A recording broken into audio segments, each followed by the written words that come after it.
오늘 말씀의 제목은 어명의 말씀입니다. 아시죠? 어명은 옛 왕정시대, 고려시대나 조선시대에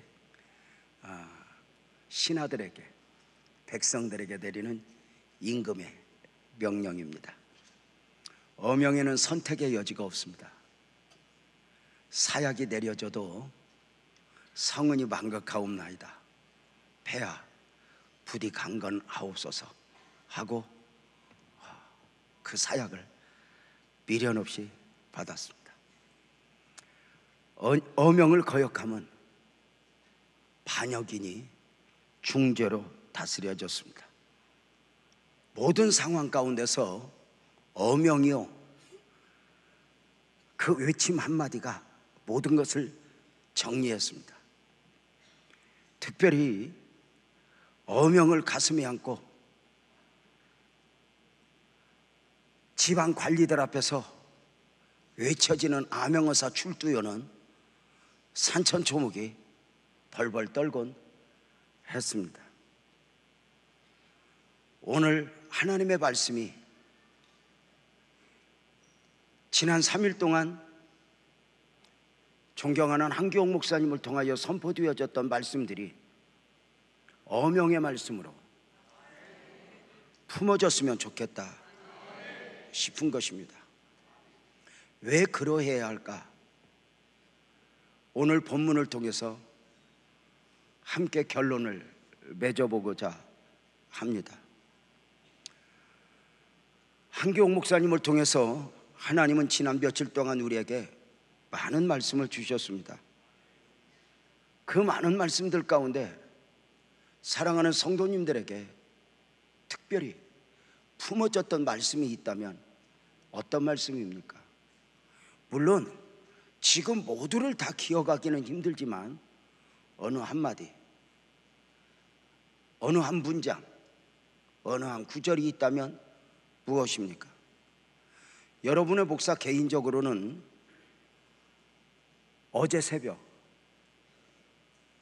화요일 말씀, 그 말씀을 그냥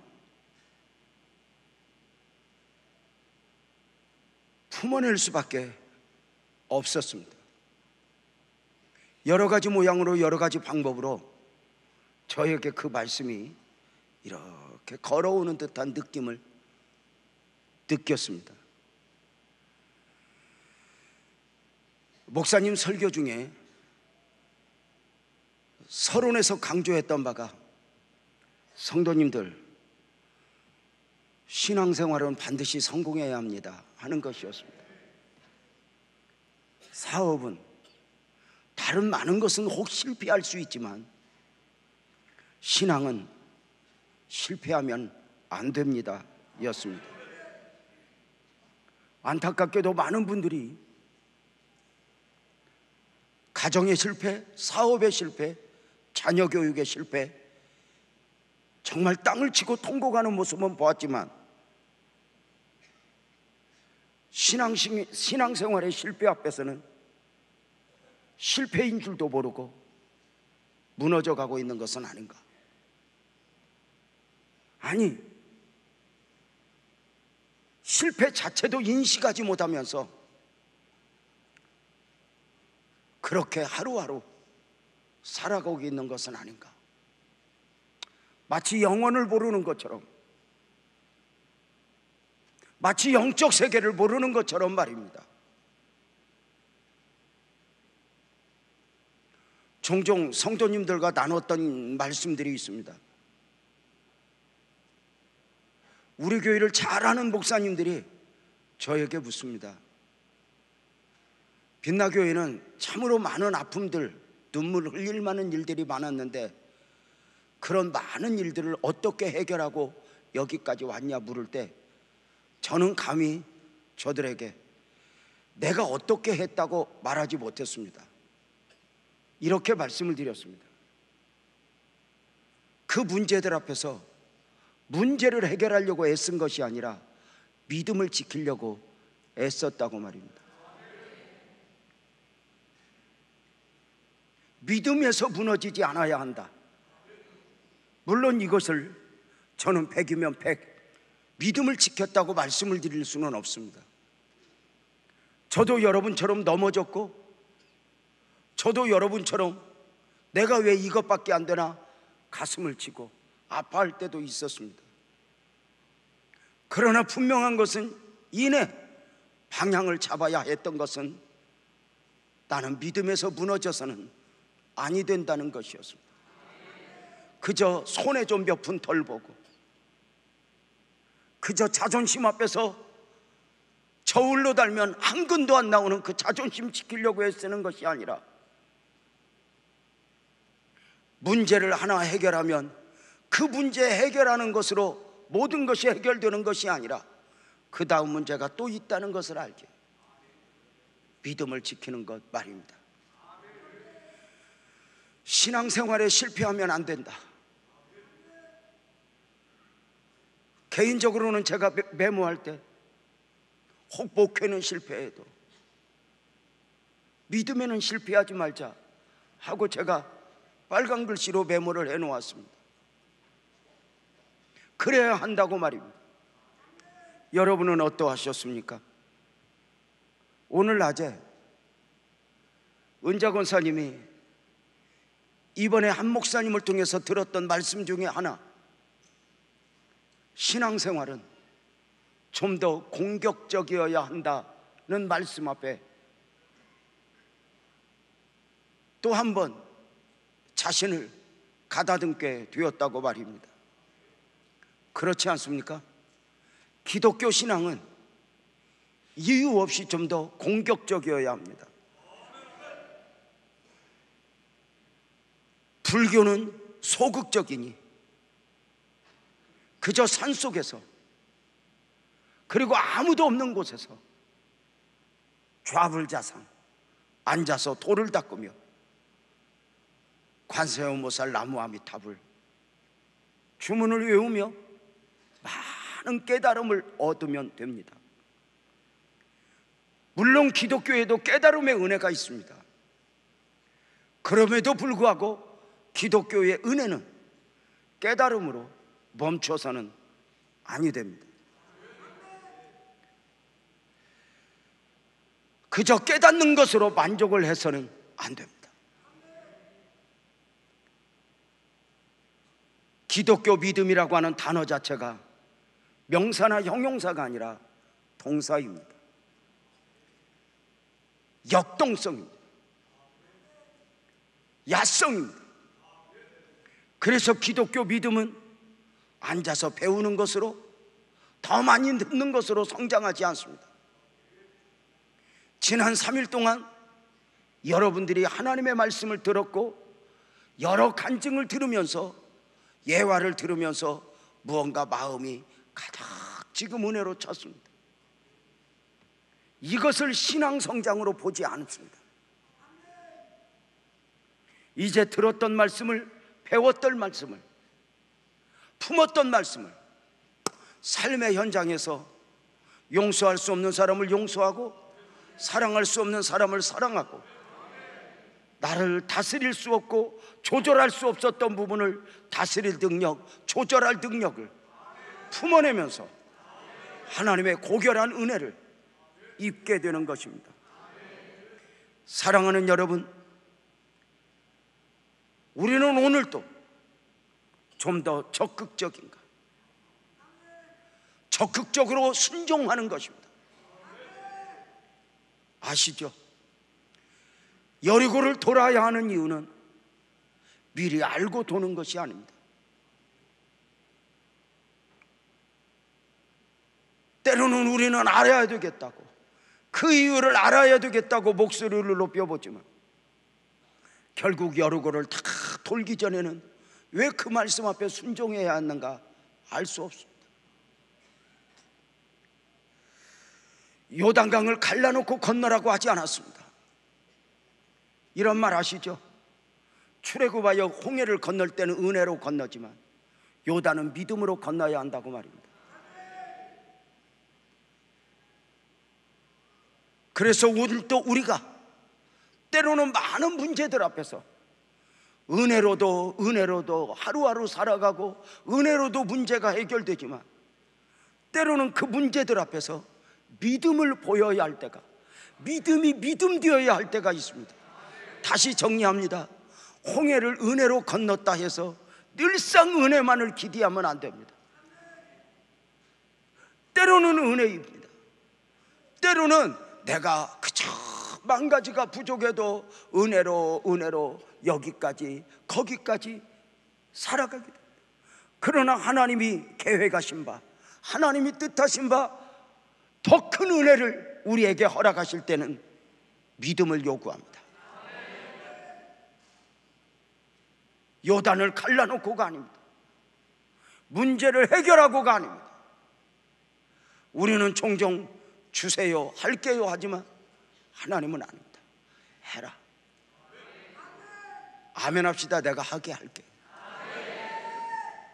가라. 내가 너와 함께 할게.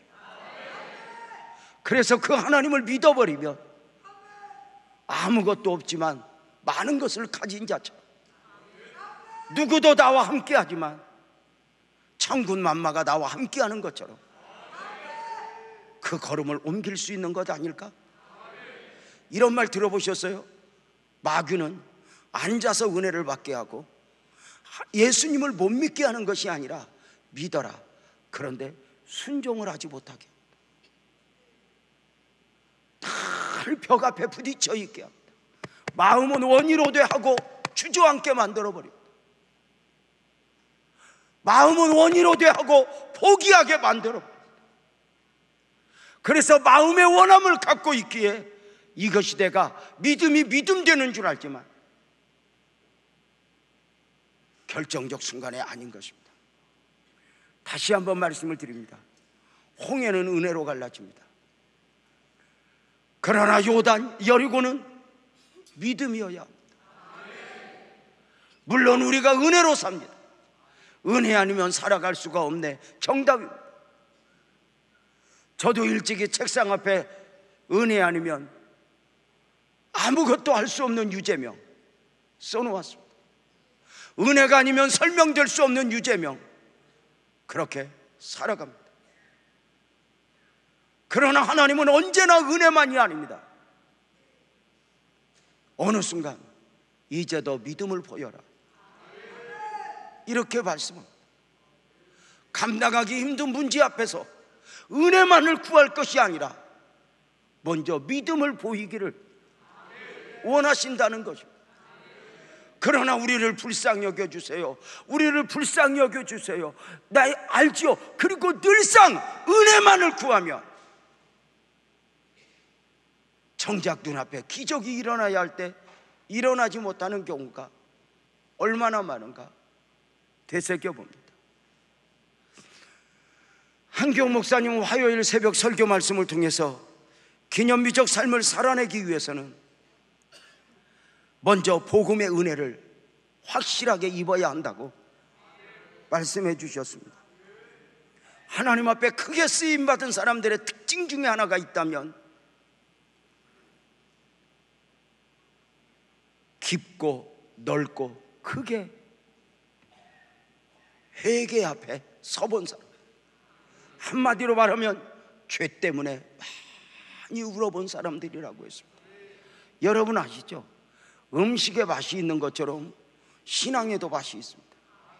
그 신앙의 맛을 아는 사람들 특징은 무엇이냐면 성경 공부를 더 많이 한 사람, 성경을 더 많이 읽은 사람이 아닙니다. 어느 날 죄 때문에 한 번씩 울어본 사람입니다. 우리가 자식 때문에 울고, 건강이 망가져서 울고, 사업 때문에 울고, 여러 가지로 울 수 있는데 복음 앞에서 나는 죄 때문에 울어봤는가? 하나님이라는 거울 앞에서 발가벗은 듯 내가 보이는 것, 내가 어느 정도 죄인인가? 바울 사도는 스스로 고백하기를 나는 죄인 중에 괴수라 하였습니다. 나는 죄인 중에 괴수라 하였음은 이 세상에서 나보다 더 큰 죄인은 없어, 이렇게 고백하는, 세상에서 가장 큰 죄인은 누구다? 나다. 사도 바울이 자기 자신을 큰 죄인으로 본 것은 스데반을 죽이는 데 앞장섰고 많은 사람들을 핍박했고 이런 어떤 무계적 차원에서가 아니에요. 어떤 사람이 죄 때문에 기가 막힌 심정으로 울어보는가? 하나님의 보좌에 가까이 가서 하나님의 영광의 광채 앞에 자신을 비추어 내가 어느 정도 죄인인가 나를 보는 거예요. 그래서 사도 바울이 로마서 5장 20절에 고백하기를 죄가 더한 곳에 은혜가 더욱 넘쳤나니 이렇게 고백해요. 우리 크게 한번 따라서 합시다. 죄가 더한 곳에 은혜가 더욱 넘쳤나니.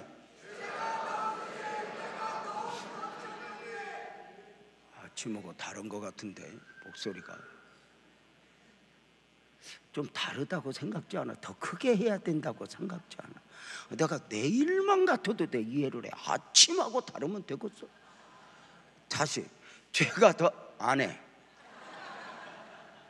자, 사도 바울이 죄가 더한 곳에 은혜가 더욱 넘쳤나니 이 말씀은 무슨 뜻일까? 은혜를 받으려면 죄를 지어라? 아닙니다. 중요한 게 있습니다. 내가 죄인이라고 느끼는 만큼 비례해서 은혜가 있다는 거예요. 내가 어느 정도 죄인인가? 여러분, 신앙 안에서 제일 위험한 게 바로 의인 되는 겁니다. 상대적 의에 매여서 누군가를 비판하고 판단하고 자기 의에 매여요.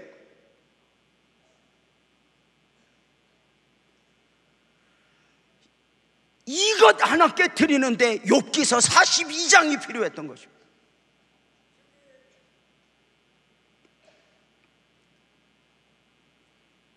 진짜 은혜는 내가 어느 정도 죄인인가? 은혜는 물과 같아서 낮은 곳을 향하여 흐릅니다. 내가 죄인입니다, 세상에서 가장 큰 죄인입니다 하면 이것을 보면 은혜가 한없이 빌려오는 거죠. 나보다 더 큰 죄인이 누가 있어? 그래서 나 자신이 죄인이라고 느끼는 만큼 비례해서 은혜가 있는 거죠. 그래서 어느 날 나 자신의 실체를 보고 죄 때문에 실컷 울어오는 사람은 그 찬양하는 모습이 달라요. 그 예배하는 모습, 기도하는 모습이 달라요. 신앙에는 익었지만 복음의 깊이 내가 어느 정도 죄인인가 모릅니다. 사실 어떤 복음의 깊은 맛을 알 수 없어요. 자식 때문에 울다가 어느 순간 눈이 열리면 죄 때문에 울어요. 사업 때문에 울다가, 건강 때문에 울다가 어느 순간 죄 때문에 울게 돼요. 여러분, 우리가 기도를 깊이 해야 되는 이유가 뭔지 아세요? 우리가 몸부림쳐 하나님을 향해야 하는 이유가 뭔지 아세요? 자식 때문에 울다가, 사업 때문에 울다가, 건강 때문에 울다가 하나님 앞에 통곡하다 보면 어느 순간에 이런 문제들은 다 어디로 가고 죄 때문에 가슴을 치게 돼요. 여기까지 가보면 달라요. 아무리 방언으로 천사의 소리를 외쳐도 내가 어느 정도 죄인, 복음의 깊이를 알았는가? 이 복음의 기념비적 삶을 살기 위해서는 이 복음의 깊이, 내가 죄인이다, 그래서 깊이 회개해 보았는가? 마귀가 하는 일 중에 하나는 우리를 의인되게 하는, 상대적으로. 여러분, 진짜 은혜는 뭐예요? 여러분? 여성분들, 메시아님들 한번 물어봅시다. 집에 가면 남편이 죄가 많아, 내가 죄가 많아? 꼴 같지 않아서 이제 대답도 안 해. 내가 지금 여기 집회 올 때 차 한 잔도 못 얻어먹고 온 사람이야.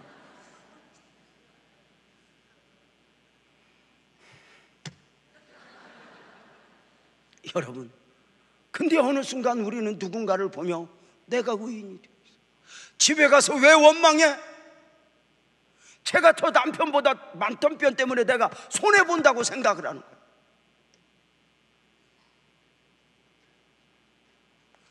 원래 나만 생각하면 복을 줘야 되는데 그 복이 나한테 오다가 저놈한테 걸리니, 주여 우리 남편 다리를 부러뜨리시옵소서. 그런 기도 한 번만 해봐. 그런 기도는 그냥 응답돼. 두 다리가 부러져서 여러분 대소변을 받아내야 하는 축복을 누리게 돼. 여러분 봐봐. 말씀을 듣다가 찬송을 하다가 기도를 하다가 어느 순간 내가 이 정도 죄인이었어? 다시 말씀을 드릴게요. 진짜 기도는, 영적으로까지 가는 기도는 기도 제목 가지고 울다가 결국은 죄 때문에 우는 거예요. 하염없이 내가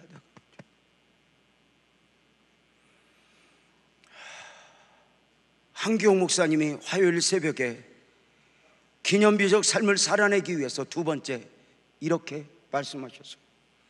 물질을 다스리는 능력을 받지 않고는 승리할 수가 없다고.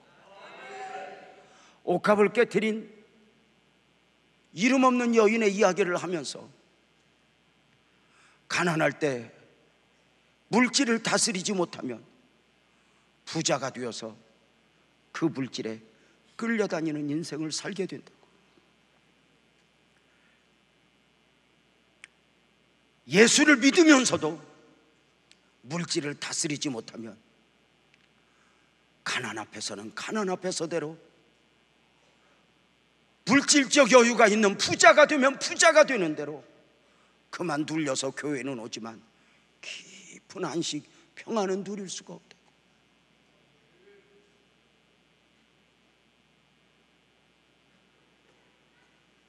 저는 오랜 날 동안 성도들을 보잖아요. 아직 돈이 어디서 오지도 않았어. 오기로 했을 뿐이야. 근데 오기도 전에 11조가 걱정이야. 그래서 와서 나한테 의논을 하는 거야. 목사님 오면요 11조를 하긴 할 텐데요, 이 11조를 갖고 목사님 교회가 선교를 하면 어떨까요? 11조가 네 거냐? 11조는 드려지고 그 다음으로 내 것을 가지고 요청을 해야지. 하나님의 것을 가지고 요청을 해. 이렇게 말 못해. 이게 뭐 다 할 수 있는 게 아니야. 수준이 그 정도인데 어떡해. 그래 알았어. 그 돈 오면 그렇게 선교비로 쓰자. 한창 교회 빚 때문에 힘들 때야. 그런데도 그렇게 해. 왜? 그 앞에서 나도 믿음이어야 하니까. 근데 결국 뭐야? 돈은 오지도 않았어.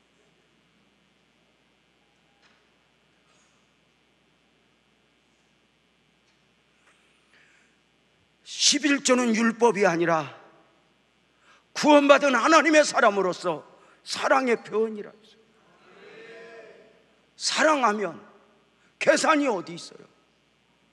선악과를 율법으로 보면 한없이 무겁지만 사랑으로 보면 그 앞에서 하나님을 기억하고 그 앞에서 하나님을 묵상하게 되니 축복 아니야? 그 앞에서 하나님을 예배하니 최고의 은혜 아니야? 여러분 어떠세요? 진짜 사랑하면. 언젠가 아들이, 고등학교 다니는 아들이 일본으로 수학여행을 갔다 왔어요. 그 아들을 맞이한 권사님 너무너무 좋아해요. 아들이 2만 원짜리 액세서리 사왔다고 막 자랑을 해요. 그걸 그냥 두고 봤어야 되는데 옆에서 권사님이 알려줘요. 권사님 아들 애인한테는 20만 원짜리 사줬던데. 뭐요 이 새끼가? 갑자기 그 액세서리 쓰레기통에 들어갔어. 근데 어떨 거요? 어쩔 수 없지. 여러분 보세요.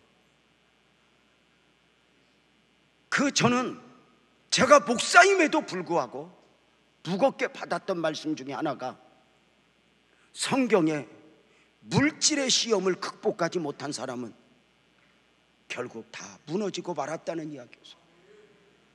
아간을 이야기했고, 게하시를 이야기했고, 아나니아와 삽비라를 이야기했고, 가룟 유다를 이야기했고, 부자 청년을 이야기했고.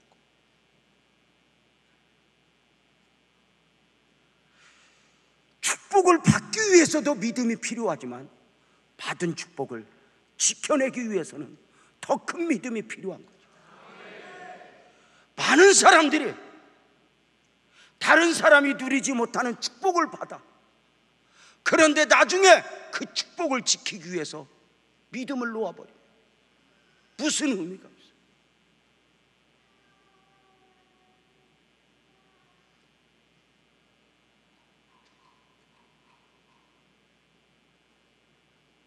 우리가 다, 하나님은 우리를 천에 하나 만에 하나 구별하시면서 우리를 통해 구별되어지기 원하는 것들이 있어요. 먼저는 주의 날이 구별되어지기를 원해요. 말씀드렸죠. 하루해가 뉘엿뉘엿 넘어가면 집에 가야지, 집 생각이 나야 정상이야. 뉘엿뉘엿 넘어가는데 술집 생각이 나면, 여러분 이거 큰일이야. 집에 가야지. 해가 뉘엿뉘엿 가면 집에 가야지. 그러지 않아요? 해가 뉘엿뉘엿 넘어가는데도 집에 가지 않아도 되는 사람은 자유로운 것 같아도 불쌍하요. 한 주가 기울어져 해가 한 주가 이렇게 넘어가는 날이 되면 주일이 생각나고, 이게 7, 80, 8, 90 살다가 그 인생이 기울어질랍시면 여기서 몇 년 더 살라고 바둥바둥 되는 것이 아니라 조용히 영원한 그 내 집을 기억하며 품어낼 수 있는 게 얼마나 큰 축복이에요. 천국이 좋은 이유가 왜요? 내 집이 있으니까. 오늘 아침에 한기용 목사님 너무너무 해피해하는 거예요. 왜 그랬냐니까 집에 간대. 단 한마디야. 집에 간대. 그걸 내가 알아. 저도 늘상 나가보니까 집이 그렇겠죠. 와봐도 무슨 환상 속의 여인이 기다리는 것도 아니야. 며칠 못 봤던 거 끙끙 앓은 거 누구한테 이 얘기 보던 거 나한테 하려고 적어놓고 있어. 아예 적어놓고 있어. 미쳐버리겠어. 그래도 그 집이 좀 구별된 하나님의 사람으로서 구별되어지기를 원하는 게 또 하나 주의 전. 교회 밖에서는 대단한 사람으로 살다가도, 교회 밖에서는 각자로 살아가다가도 문 열고 들어오는 순간 다 죄인으로 와서 낮아져서 나가 없어지고, 나와 세상은 간곳 없고 구수관 주만 보이도. 이곳이 교회, 이곳이.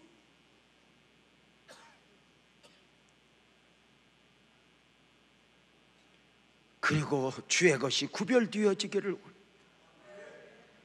사랑하는 여러분, 꼭 기억하십시오.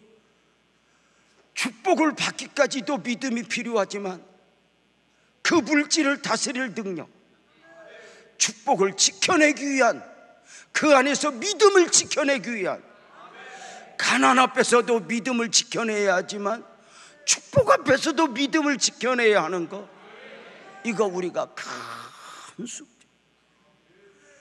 기념비적 삶을 살아내기 위해서는 한기용 목사님 또 하나 말씀하셨던 부분이 드려야 할 때를 분별해야 한다 했어요.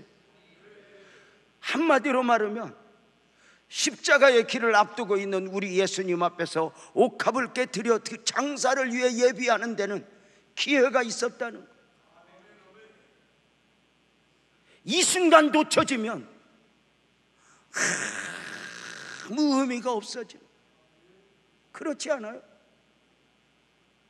그때 필요했던 그 설교를 하신 가운데 한기옥 목사님 간증을 해주셨어요. 저는 그날 새벽 말씀을 제가 어떻게 들었는지 내가 똑같이 설교하래도 할 수 있어.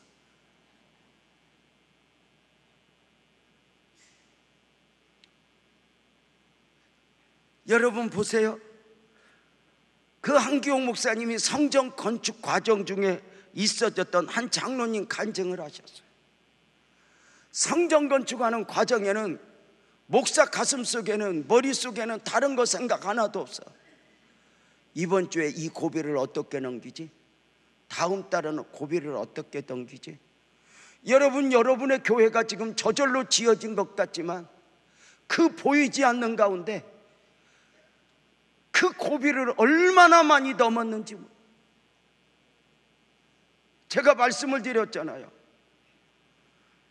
성전 다 건축하고 난 뒤에 말씀드렸지만 이 성전 건축되어지는 과정 속에 3년 반 동안 저는 불면증 걸린 줄 알았어요.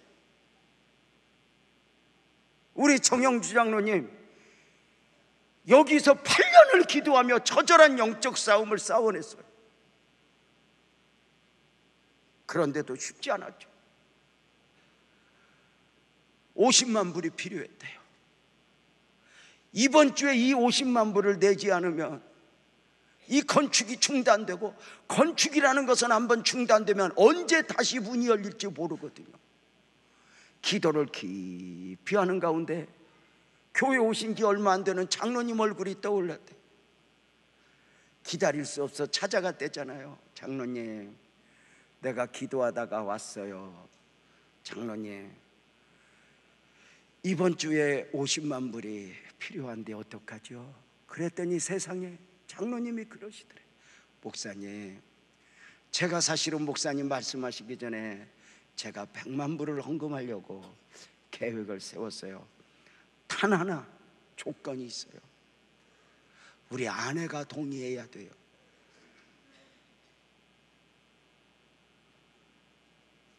그 한 목사님 그 표정을 내가 잊을 수가 없어요. 우리가 그런 경험 많이 했거든. 기도할게요. 그리고 나중에 간증하는데 이렇게 말씀하시잖아요.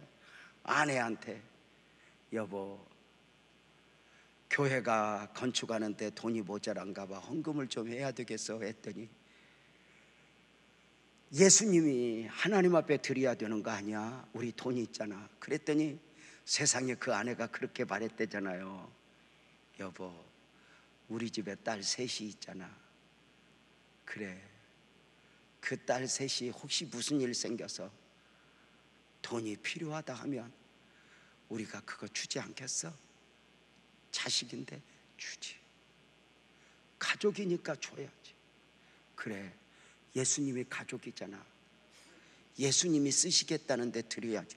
야, 옆에 사람 보고 물어봐. 이렇게 멋진 말 해본 적이 있냐고. 아니, 우리가 신앙생활하면서 아주 결정적 순간에 어떤 기념비적 어떤 순종, 기념비적 믿음의 말, 이런 것들이 있거든. 멋지지 않아요? 아니, 베드로전서 4장 11절에 말하지 말아라. 만일 말하라면 하나님의 말씀을 하는 것 같이 하라. 여러분, 저는 목사님이 간증할 때, 여보, 하나님의 감동 왔어. 알았어, 나도 감동 받아볼게. 뭐가 이렇게 나올 줄 알았는데 어쩌면 똑같이 오라 그래도 말을 그렇게 이쁘게 하냐고. 이쁘게. 여자들이 나이를 먹으면 말을 이쁘게 안 해요. 이 메시아적 명령형 언어야.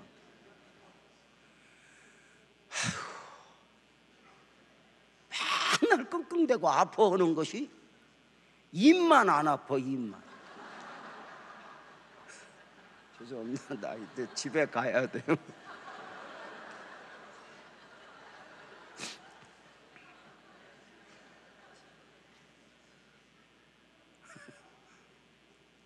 정신은 하나도 없어. 오늘 아침에 예배 마치고 가서는 팔이 아프대. 부항을 좀 떠야 되겠대. 우리 아내는 그걸 종종 해. 그러더니 가서 부항을 뜬다고 가서 부항기계는 안 갖고 오고 바느질통을 들고 왔어. 그걸 열고 있어. 정신 차리소. 나도 힘들어.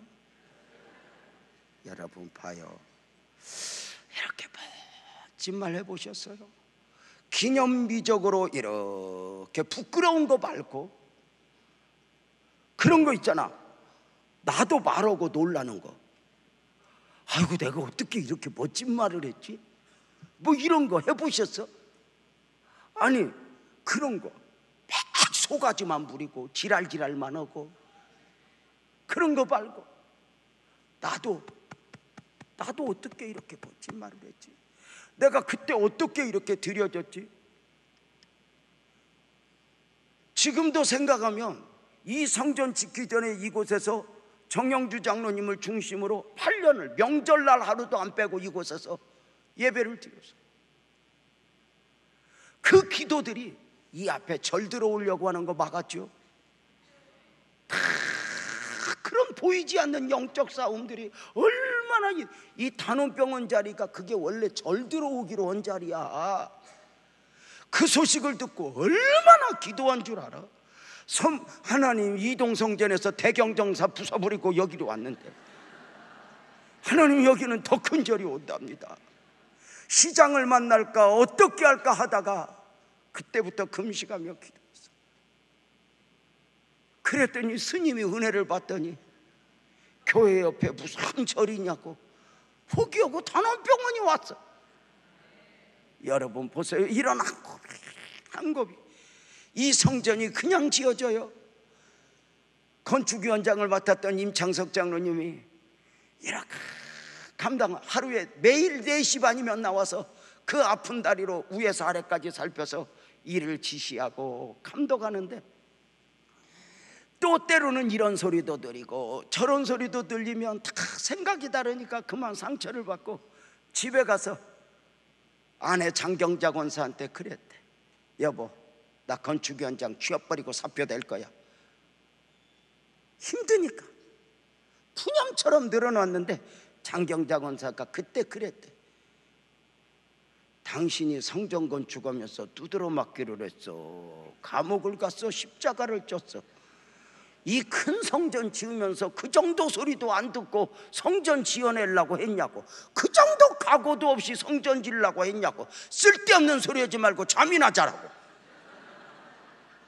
그랬디요. 멋진 말이지.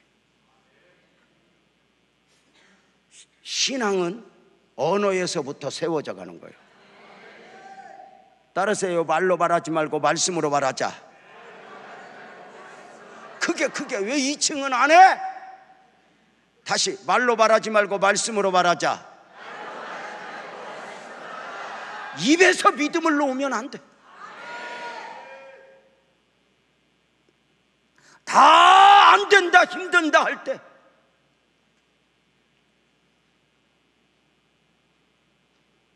누가 믿음을 바라는 거야? 제가 지난번에 미국에 가서도 이번에 인도에 가서도 우리 시찰에서도 제가 종종 듣는 말이 있어요. 하여튼 유목사 앞에만 가면 아무 걱정이 없대. 내가 무슨 뭐 그렇게 다 다스릴 능력이 아니야. 내가 2부에서 무너지지 않으려고 했어.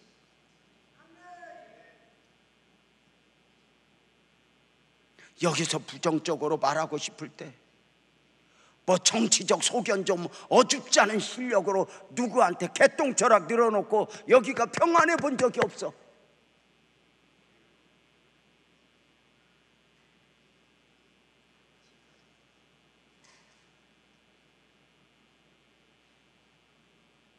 하나님이 받으실 때가 있다.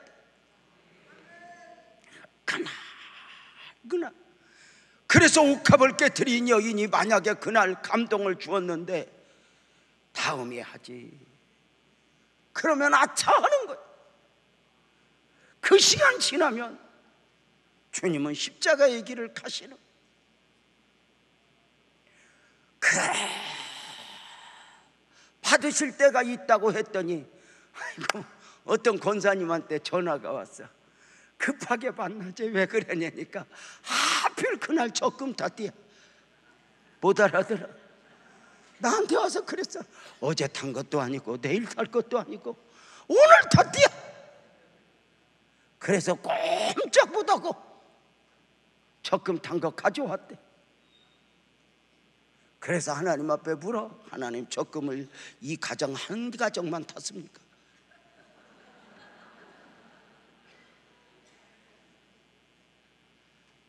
여러분 아세요? 많은 말씀들이 들려줬어요. 이 말씀이 말씀되게 하는 절대 원리가 있어요. 무엇이죠? 결단. 여러분, 결단이 없는 은혜는 은혜가 아니에요. 이런 말이 있어요. 하나님은 결단을 축복하세요. 당신은 오늘 예배 가운데, 오늘 설교 가운데 무엇을 결단하셨냐? 잘라내야 할 것 있는가? 당신은 오늘 무엇을 결단했냐?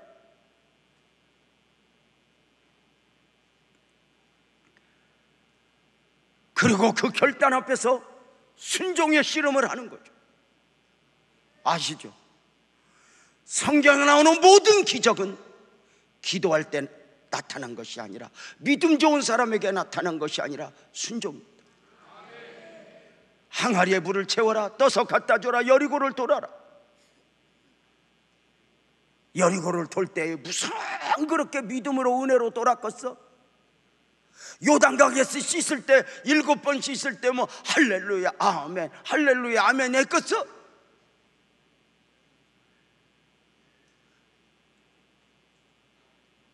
나 아만이잖아. 얼마나 지랄하면서 씻었겠어? 우리나라 아마나와 바르바른 요단강보다 10배나 깨끗하다고.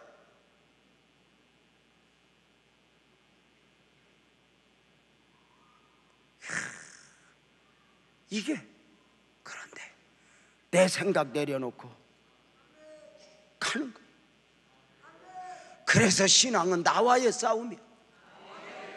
누가 아니야. 누구 핑계 대봐도 결국은 나와 씨름하고 나와 싸우는 거야. 나라는 괴물이 나를 삼키려고 해.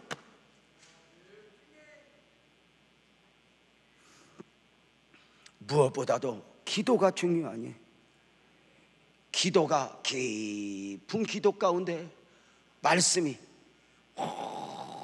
온몸에 이렇게 온 삶에 배이도록, 아멘 크게 하자요. 기도에 승리할지어다. 기도에 능력이 있을지어다. 기도에 축복이 있을지어다. 왜 결단이 중요하고, 왜 순종이 중요하고, 왜 기도가 중요할까? 오늘 본문에서 우리는 그 원리를 보게 돼요.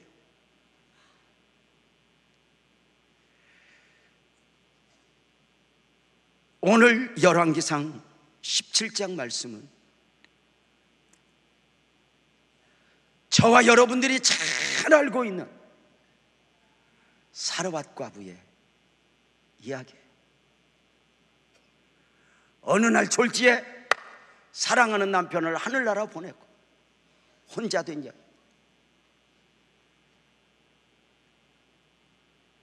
하나밖에 없는 아들과 이 혼자 된 여인이 어미로서 그 아들을 품고 살아보려고 몸부림을 치는 가운데 어느 날 모진 결심을 하게 돼요. 죽자, 끝내자, 그만 살자. 한마디로 말하면 자살해버리겠다는 거예요. 우리 집은 더 이상 희망 없어. 죽어버릴 거야. 이 여인이 이렇게 모진 결심을 할 수밖에 없었던 이유에 대하여 성경은 가루통에 가루가 한 주먹 남았다는 거예요. 여러분 어떠세요? 가루통에 가루가 한 주먹 남았다면 어제도 먹고 그제도 먹었는데 한 주먹 남았을까? 아니면 굶다시피 어쩌면 아들만 먹였을까? 한 주먹 남았다. 가루통에 가루 한 주먹 남은 것을 보면서 그만 살아보려고 몸부림을 쳤던 만큼이나 와르르 무너지는 거예요. 죽죠. 이 여인이 이렇게 죽을 수밖에 없었던 이유는 또 하나,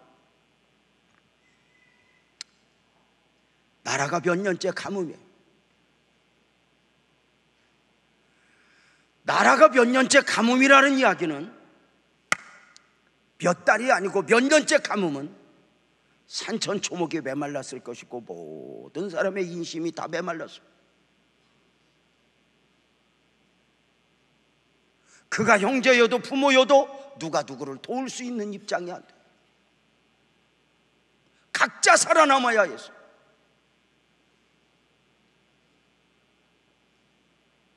이것은 처절함이거든. 나라가 몇 년째 가뭄인데 가루통에 한 주먹 남았다. 아무 희망. 더군다나 이 여인이 이렇게 죽을 수밖에 없었다고 결정을 내리게 된 이유 또 하나는 당신은 유대사회 남자 중심의 사회, 우리나라 조선시대보다 훨씬 더 남자 중심의 사회. 유대사회는 여자는 숫자로도 안 넣어요. 우리나라 조선시대에 여자는 죄송하지만 별거 아니었어요. 지금이나 되니까 여자들이 대세지 옛날에는 여자 그까이까 아무 소용없었어요. 여자 뒤웅박팔자라고 그랬어. 여자의 인생은 남자가 결정낸다 그랬어요. 여자 홀로 살아낼 수 없어. 그래서 옛날에 시어머니들은 아들 셋 낳는데 네 번째 딸 나오면 서운하다고 구박했어. 또 아들 낳아야 돼. 무조건 아들이 재산이야. 그래서 어디가 딸만 있는 사람은 어디 가서 자식 있다 소리도 못해. 뭐 딸 셋 있고 넷 있으면 어디 가서 고개도 못 들어. 뭐 옛날에는 그래가지고 자식이 몇이고 말 안 해. 아, 몇이냐 그러고 몹쓸 것만 넷이요 막 그랬어. 나 여자 그까이 거 소용없어. 요새는 막 이렇게 딸이 있어야 돼. 요새는 이렇게 아들만 있는 집은, 나는 저 유호승 목사 저런 분 보면 전생에 무슨 죄가 저렇게 많았나. 그 이쁜 딸들 그 표정을 못 보고 불쌍해. 딸이 대세지. 딸이 대세야. 요즘에는 딸이 대세야. 요즘은 집에서도 뭐 메시아잖아. 남자 결정 아무 소용없어. 여자가 오케이 해야 돼. 여자가. 그런 면에서 이런 거 멋지지 않아? 여보, 예수님이 가족이잖아. 나 그게 얼마나, 그 한규영 목사님 말하는 그 특유의 표정 있잖아.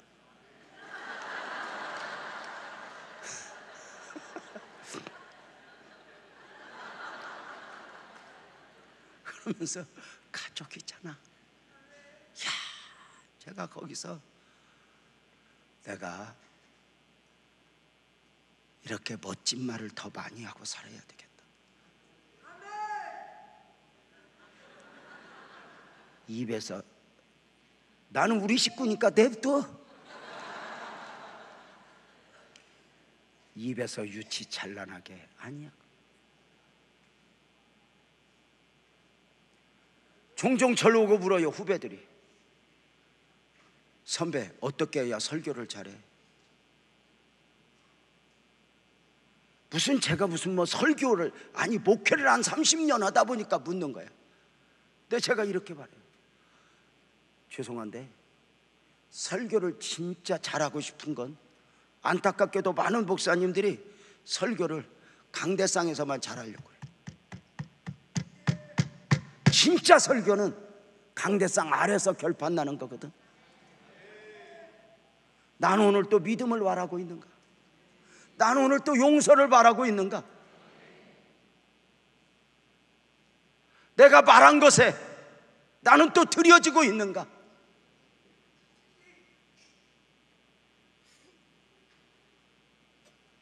집에서 무너질 대로 무너지고 여기 와서 믿음을 바라는 게 아니다.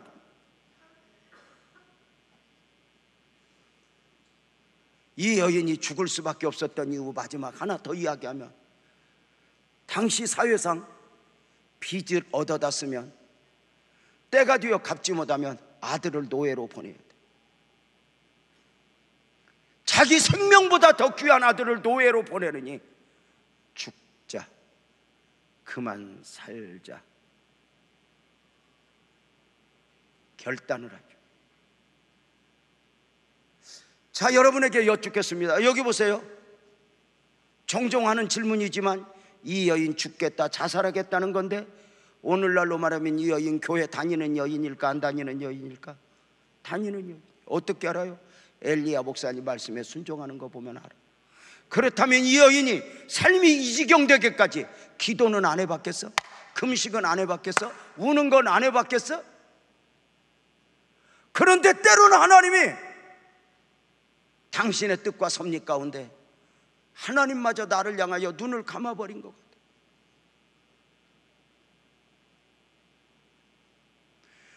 우리가 이렇게 교회 공동체에서 아주 중요한 것이 있어요. 함께 어우러져 살면서 누군가의 고난을 함부로 판단하면 안 돼. 누군가 가정적으로 자녀, 사업장, 건강 어려움 당할 때 저 기도 안 터니, 저거 믿음으로 안 살더니 함부로 판단하면 안 돼. 이해하려고 애쓸 거 없어. 중보하면서 기다리면 돼. 더 중요한 거 있어. 여기서 크게 아멘 해봐요. 더 중요한 게 있어. 내게 있는 시련, 내게 있는 고난도 함부로 판단하면 안 돼. 스스로 무너지면 안 돼. 왜? 주님의 이해할 수 없는 뜻이 이 고난에 담겨 있는지 알 수 없어.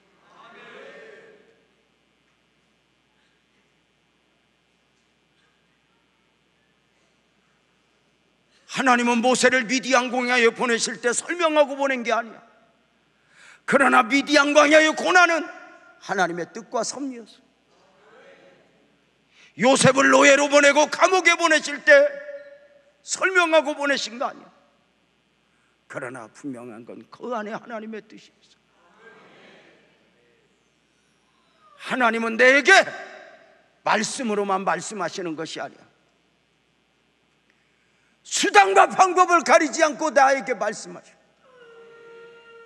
내게 있는 고난, 내게 있는 아픔, 스스로 무너지고 망가지 마.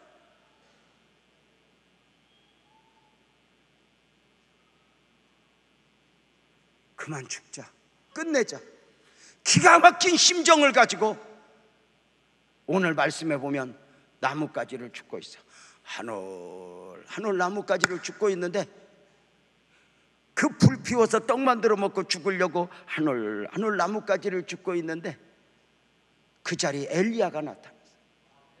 여러분 여기 보세요. 엘리야가 여기 왜 나타났어? 왜 나타났어요? 저를 그렇게 멍하니 보면 안 나오고 8절 9절을 보면 엘리야가 한번 다 함께 한번 읽어보자요. 시작. 여호와의 말씀이 엘리야에게 임하여 이르시되 너는 일어나 시돈에 속한 사르밧으로 가서 거기 머물라. 내가 그곳 과부에게 명령하여 내게 음식을 주게 하였느니라. 여기서 중요한 게 있어요. 여호와의 말씀이 엘리야에게 임하여 이르시되, 잘 보세요. 아합의 폭정 밑에서 그리 시냇가에 엘리야를 숨겨놓고 새 한 마리를 통해서 먹을 것을 공급하시던 하나님이 어느 날 갑자기 엘리야를 불러요. 엘리야야, 빨리 일어나 사르밧으로 가라. 빨리 사르밧으로 가. 내가 지금까지는 새 한 마리를 통해서 먹을 걸 공급했지만 그곳에 가. 가면 여인을 통해 너에게 먹을 것을 공급하게 할 거야. 빨리 가라. 잘 보세요. 엘리야가 왔는데 엘리야가 와서 하나님이 보내셔서 크게 엘리야가 왔어요? 하나님이 보내셔서? 하나님이 보내셨어요. 그런데 여기에서 여러분과 함께 나누고 싶은 단어가 있어. 명령하여. 너는 일어나 시돈에 속한 사르밧으로 거기 머물라. 내가 그곳 과부에게, 그곳 여인에게, 고난 중에 있는 사람에게 어떻게 하여? 명령하여. 강력한 명령.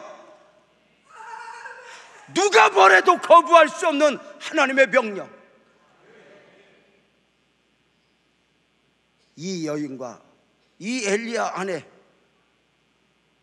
우리가 보여지는 것은 단순히 엘리야와 여인과 둘만의 대화인 것 같지만 이 안에 보이지 않는 거대한 하나님의 명령이 이 안에 도도하게 당신의 뜻과 섭리 가운데 흐르고 있었다. 저는 오늘 여러분 선포합니다. 아멘 합시다. 저는 오늘 우리끼리 설교하고 우리가 듣고 또 이렇게 뭐 또 은혜를 받지만 또 껌뻑껌뻑 조는 사람도 있나? 다 상관없어. 그러나 이 안에 하나님의 은혜가 있다고 믿어요. 이 명령이라는 말씀을 조금 이따 다시 말씀을 드릴까요? 하나님이 엘리야를 왜 보내셨어? 여기 보세요. 우리가 이제 많은 말씀을 들었던 원리를 이제 깨닫게 되는데요. 엘리야를 왜 보내셨어? 중요한 게 있어요. 여기 보세요. 성경을 보면은 보여지는 부분이 있고 보이지 않는 부분이 있어요. 성경은 참 신기한 게 누구나 볼 수 있는 보여지는 말씀 안에 은혜가 아니면 볼 수 없는 진리의 말씀을 담아놓고, 이게 참 신기해요. 목사라고 하는 직업은 너무너무 감사한 게 누구나 볼 수 있는 말씀 앞에서 밭에서 금은보화를 캐내듯 감자를 캐내듯 그 안에 담겨지는 말씀을 다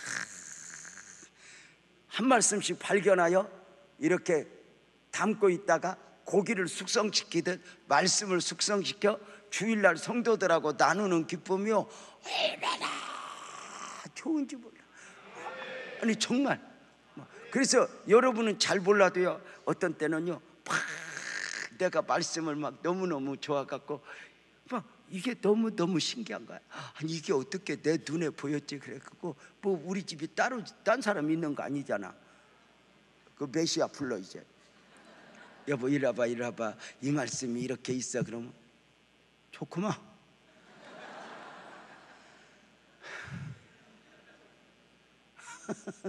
그리고 지방에 가서 지가 부른 노래를 듣고 있어. 나도 애써 사느라고. 근데 여러분 봐봐. 내가 이런 말하면 가끔 목사님 집에 가서 괜찮아요. 근데 내가 사실만 얘기하는 거야. 내가 붙인 것도 아니고 있는 그대로. 자, 봐봐요. 보이는 부분이 있고 보이지 않는 부분이 있는데 엘리야를 여인에게 보내신 목적에 있어서도 마찬가지예요. 왜 보내셨는가? 방송실 8절 9절 다시 띄워봐요. 방송실. 자, 여호와의 말씀이 엘리야에게 이르시되 너는 일어나 시돈에 속한 사르밧으로 가서 거기 머물라. 내가 그곳 과부에게, 누구에게? 죽으려고 하는 여인에게, 한 끼밖에 안 나, 한 주먹 가루 남은 그 여인에게 너에게 먹을 것을 주도록 내가 명령했다 그래. 이건 거부할 수 없어. 여인이 이렇게 해야 돼. 이것은 하나님이 몰아간 거야. 자, 여기에서 하나님이 엘리야를 이 여인에게 보내신 부분은 뭐야? 자, 여기 보세요. 신앙의 원료. 보내신 목적이 뭐야? 보여지는 부분은 여인을 통해 엘리야를 먹이는 거야. 그런데 여기서 우리가 의문을 가져요. 진짜 엘리야 당신의 종을 먹이는 것이 목적이면 상식적으로 이렇게 한 끼밖에 없는 가정에 보내야 돼. 부자의 가정에 보내야 돼. 부자의 가정에 보내. 그런데 이 한 끼밖에 없는 여인에게 보낸 이유가 뭘까? 왜 보내요? 이 여인에게 명령까지 하면서 너 당신의 종을 먹이게 하는 이유가 뭘까? 가장 중요한 핵심이에요. 크게 아멘합시다. 크게 아멘합시다. 살리려고. 더 크게 살리려고. 더 크게 살리려고. 이것이 당신의 종을 보내시는 일. 당신의 종을 먹이는 것만이 목적이면 이렇게 가난한 가정이 안 보내요. 아니, 이미 산속에서 새 한 마리를 통해서 먹을 걸 공급하시는 가운데 이미 당신의 종을 책임지는 것을 알려주셨어요.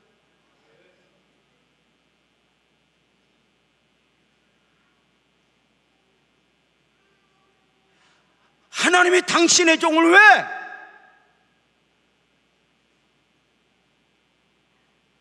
이번에 한기용 목사님이 오셨어요. 정말 귀한 분입니다. 정말 귀한 분. 한기용 목사님 왜 보내셨어요? 많은 선교사님들을 왜 보내요? 더 잘 먹고 더 잘 입으라고? 아니요. 크게 아멘합시다. 살려야 될 영혼이 있습니다. 이번에 한기용 목사님 우리 교회 왜 보내셨어요?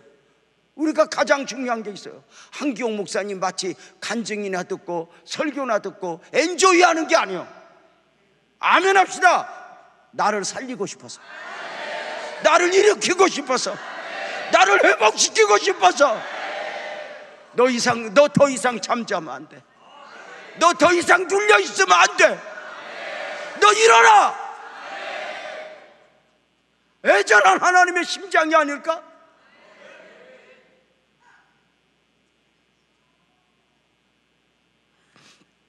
당신의 종을 왜 보내요?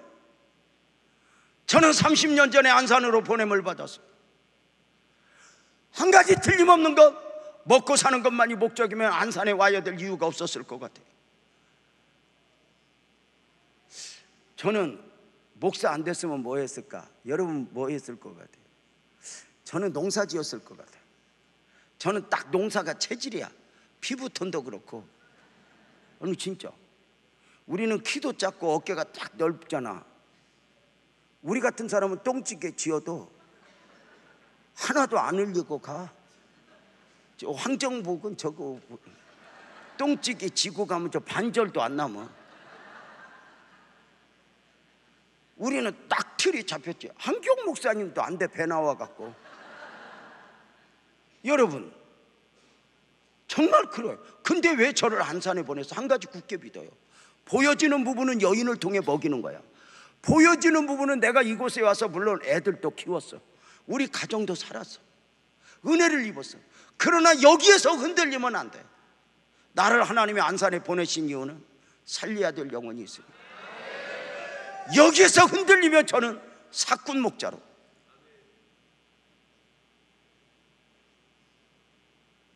살려야 될 영혼이 있습니다.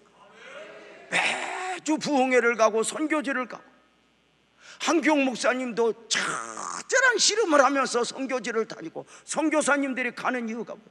살려야 될 영혼이 있어요. 제가 이번 한기용 목사님을 제가 처음에 딱 만나고 몇 년 전에 만나고 함께 나눔을 계속해서 갖고 하는 중에 하나님이 참 이 대단한 사람을 꺾어서 목사시켰구나 싶은 생각을 들어요. 마치 그 대단한 바울을 꺾어서 목사시켰듯이. 참 대단한 사람은. 그러니까 제가 오늘 또 어떤 권사님한테 고백을 했지만 저하고 비교할 때 딱 느꼈어요. 한 목사님은 저 대단한 양반을 꺾어서 목사시켰고, 저가는 많이 부족한 나를 꺾어서 어쩌면 목사시켰다. 여러분 어떠세요? 살려야 될 영혼이 있습니까? 다 같이 아멘. 살려야 될 영혼이 있어요. 여러분 다시 한번 믿어요. 이번 부흥회가 아멘 합시다. 살리는 부흥회, 회복시키는 부흥회. 먼저 마음으로 회복합시다. 역사가 일어날 거야. 기적이 일어날 거야. 하나님이 우리 가정 쓰실 거야. 한 목사님 계속 말씀하셨어요. 빛나교회 좋은 교회입니다. 이 교회를 향하여 하나님의 기대가 있습니다. 하나님이 주신 비전을 뿜어야 합니다. 여러분 어떠세요? 하나 더 중요한 게 있어요. 엘리야를 보낼 때 엘리야가 와서 하나님이 보내셨어? 크게 엘리야가 와서 하나님이 보내셨어?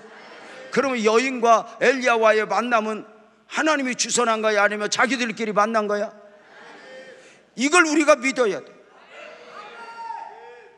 저는 주례를 서면서 종종 물을 때가 있어요. 뜬금없이 좀 앞에 주례 받는 신랑 신부가 좀 가까우면 너네들 누가 먼저 좋아했냐고 물어요. 그러면 대부분의 남자들이 손을 탁 들면서 제가 먼저 좋아했습니다. 멋지잖아. 어떤 놈들은 거기서 신부를 툭툭 치면서 네가 먼저 좋아했잖아. 그러면요 다 진짜 속이 터져요. 저 자식 믿고 저거 어떻게 살까? 그래도 내가 먼저 좋아했다고 그래야지. 여자들이 나도 우리 아내 내가 먼저 좋아했다고 늘 그래. 왜냐하면 여자들은 평생 안 하려고 하거든.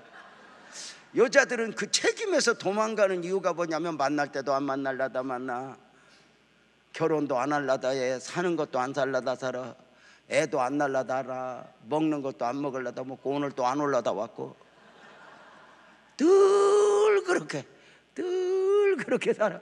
그러니 얼마나 편하겠어. 안 할라다 했으니까. 자기 책임은 없잖아. 나는 안 하려고 했는데 네가 좋아했으니까 네가 책임져야 된다는 거 아니야? 아 그렇지 뭐, 책임지지 뭐. 근데 여러분 어떠세요? 누가 먼저 좋아했냐? 그러면서 제가 나는 오늘 내가 누구 먼저 좋아했냐 묻는 것은 누가 먼저 좋아했는데 어디서 만났는지 궁금해서 묻는 게 아니라 오늘 너희들 둘의 만나면 아멘 크게 해봐. 하나님이 짝 지어준 거다. 마음에 드냐 안 드냐가 아니다. 하나님이 짝 지어주신 것은 사람이 못 나눈 거다 이야기하죠. 여러분 부부만이 아니야. 목사와 성도, 성도와 목사도 마찬가지. 여기서 우리가 마음에 드냐 안 드냐가 아니라 요 고비 한번 넘기고 갑시다. 크게 아멘 해봐요. 우리 만남은 하나님이 맺어주신 만남. 이걸 믿어버려야 돼. 여러분 목사가 좋은 목사여서 우리 목사님이면 더 좋은 목사님 생기면 여러분은 갑니다. 원리는 우리 목사님이 무엇인가 주님 뜻대로 살려고 몸부림을 치니까 내가 있어 하면 더 좋은 목사님이 나타나면 여러분 언제든지 또 움직입니다. 이게 아닙니다. 진짜 은혜는 뭐냐? 아멘 크게 합시다. 하나님이 맺어주신 만남이다. 그래서 우리 목사님은 아멘 크게 봐요. 내 목사님이야. 이게 굉장히 중요해. 다른 목사님보다 제일 훌륭해 안 훌륭해? 훌륭해서 훌륭해. 훌륭하다고 해야 하니까 훌륭해. 내가 우리 한 목사님 보면서 한 목사님이 우리 교회 목사님이면 얼마나 좋았을까 생각됐어. 진짜 너무너무 귀한 목사님이다 생각을 했어. 그래도 그래서 내가 그런 말 했잖아. 옆집 아저씨가 아무리 멋있어 보여도 그냥 멋있지, 들어가는 건 우리 집에 들어가야지. 옆집 따라 들어갔다가 그건 병원 가야 된다고. 아무리 좋은 목사님이어도 아무 상관없어. 이게 원래 하나님이 주신 거야. 여러분은 아파트가 좋아, 한옥이 좋아? 내 집이 좋지. 내 집이면 끝난 거예요. 무슨 아파트 아무리 좋아도 내 집 아니면, 한옥 아무리 좋아도 내 집 아니면. 다시 여쭤볼까? 크게 대답해봐요. 여러분은 아파트가 좋아, 한옥이 좋아? 그럼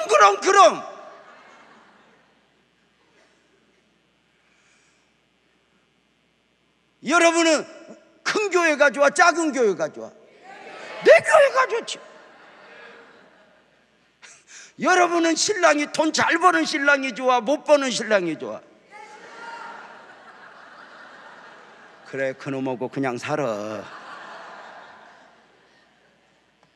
좋은 거지 뭐야. 내 식구가 좋은 거지. 좋은 좋아는 할 수 있어. 아이고 참 보기 좋다. 그것 없이 내 신랑이 좋으면 병원 가야 돼. 틀림없이 좋은 놈이 보이기는 보이지만 정신을 차리고 들어갈 때는 908동으로 가야 돼. 다른 데로 가면 안 돼. 여러분 봐봐, 저는 처음부터 제가 목회하면서 절대 배운 원리가 있어요. 취하실 때부터 절대 배운 원리. 문을 열고 우리 교회에 오는 모든 성도는 하나님이 내게 붙여준 최선이다. 아니 진짜 더 좋은 사람은 없다, 이렇게 굳게 믿고 살아요. 그래서 하나님이 내게 붙여준 사람하고 잘 살아내는 게 솜씨. 아니 진짜 더 좋은 성도는 없어. 우리 성도가 그저 최고야. 진짜 내가 LA 은혜 아닌 교회 가봤지만 뭐 나름대로 그 뭐 빛깔나는 다 소용없어. 그것들 다 소용없어. 나는 기본적으로 다른 교회 가서 이름 외우지 않는 게 철저한 은사야. 나는 하나도 몰라 이름. 딱 돌아서는 순간 여기서 싹 씻어내. 우리 교인 외에는 내가 안 담아. 너 절대 믿어. 우리 교회 누가 뭐 어디 거 봐. 내가 다 허물없으니까 하는 소리지만 우리 이강미가 내 방에서 비서하래. 진짜 내 방에 원 뚱뚱한 아줌마가 왔다 갔다 하는데 정신이 하나도 없어. 뭔 비서실에 문을 열면 수더분어. 원래 비서실은 그러면 안 돼. 아니 아주 그 옆에 준비방이 당회장실이야. 저들이 더 떠들어. 저것들을 싹 어떻게 할까? 저거 싹 바꿔버려. 그래도 그게 좋은 거야. 내가 오늘 아침에도 하도 지랄들을 해서 아이고 한숨을 쉬었더니 목사님 비서가 이쁜 거보다 우리가 낫디야. 그건 네 생각이지.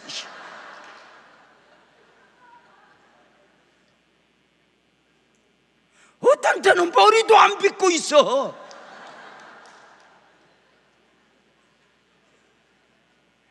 그래도 내 성도가 귀하고 내 목사가 귀하고, 이게 신앙 원리야. 더 좋아서가 아니야. 아멘. 크게 봐. 하나님이 맺어주었다. 자, 성경에는 보이는 부분이 있고 보이지 않는 부분이 있다고 그랬어요. 여기 봐요. 보이는 부분이 있고 보이지 않는 부분이 있다고 그랬어. 자, 말씀해 볼게요. 보이는 부분은 엘리야를 왜 보냈어? 먹이려고. 보이지 않는 부분은 엘리야를 왜 보냈어? 다시 육적으로 보면 왜 보냈어? 영적으로 보면 다 같이 아멘. 그러니까 보이는 것만 보면 여인이 엘리야 도와, 엘리야가 여인 도와. 시험만 보면 정신을 차려봐. 다시 해볼게. 보이는 부분은 먹이려고 살리려고, 보이지 않는 영적인 부분은 먹이려고 살리려고. 그러니까 보이는 부분만 보면 여인이 엘리야 도와, 엘리야가 여인 도와. 그렇지, 먹이니까. 근데 영적으로 보면 살리려고 보냈으니까 엘리야가 여인 도와, 여인이 엘리야 도와. 목사님하고 성도들하고 똑같아. 여러분 보이는 부분만 보면 목사님이 여러분 도와, 여러분이 목사님 도와. 별로 도움이 안 되는 인생들로만. 그래도 앞으로 도움이 될 것으로 믿고 크게 해봐.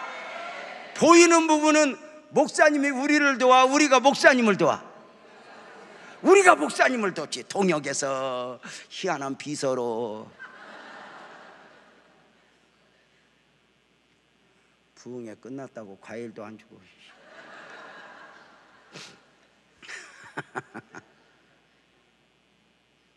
여러분 봐봐.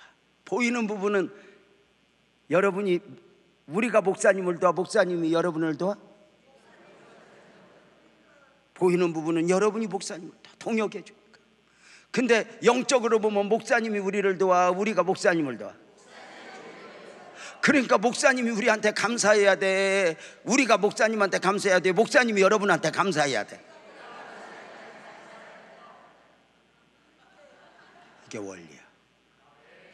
그래야 내가 살아.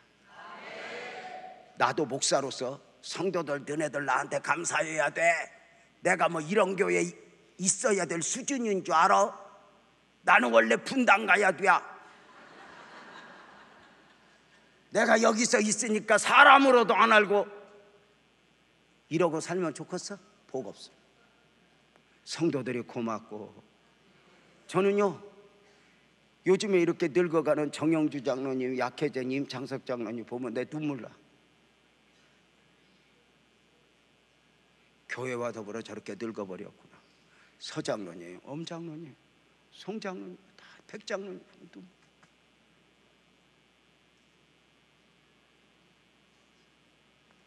고마운 거지.